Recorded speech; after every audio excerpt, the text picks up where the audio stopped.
Tonight's reading is called The Light of the Whole World. That same night, in amongst the other stars, suddenly a bright new star appeared. Of all the stars in the dark vaulted heavens, this one shone clearer. It blazed in the night and made the other stars look pale beside it. God put it there when where his baby son was born, to be like a spotlight, shining on him, lighting up the darkness, showing people the way to him. You see, God was like a new daddy. He couldn't keep the good news to himself. He'd been waiting all these long years for this moment, and now he wanted to tell everyone. So he pulled out all the stops. He sent an angel to tell Mary the good news.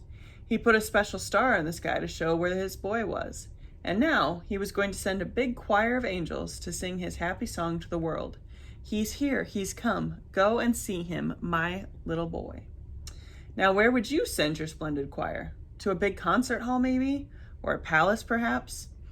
God sent his to a little hillside, outside a little town, in the middle of the night. He sent all those angels to sing for a raggedy old bunch of shepherds watching their sheep outside of Bethlehem. In those days, remember, people used to laugh at shepherds and say they were smelly and call them other rude names, which I can't possibly mention here. You see, people thought shepherds were nobodies, just scruffy old riffraff. But God must have thought shepherds were very important indeed, because they're the ones he chose to tell the good news to first. That night, some shepherds were out in the open fields, warming themselves by a campfire, when suddenly the sheep darted. They were frightened by something. The olive trees rustled. What was that? A wing beat?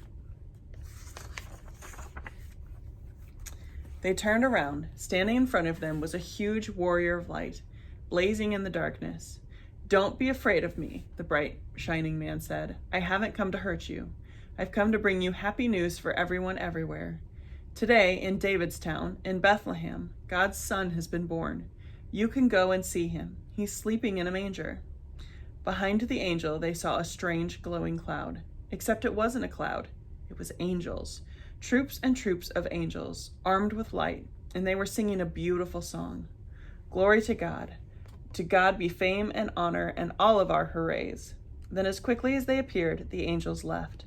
The shepherds stamped out their fire, left their sheep, raced down the grassy hill, through the gates of Bethlehem, down the narrow cobble streets, through a courtyard, down some steps, past an inn, round a corner, through a hedge, until at last they reached a tumble-down stable. They caught their breath. Then quietly they tiptoed inside. They knelt on the dirt floor. They had heard about this promised child, and now he was here. Heaven's son, the maker of the stars, a baby sleeping in his mother's arms. This baby would be like that bright star shining in the sky that night, a light to light up the whole world, chasing away darkness, helping people to see.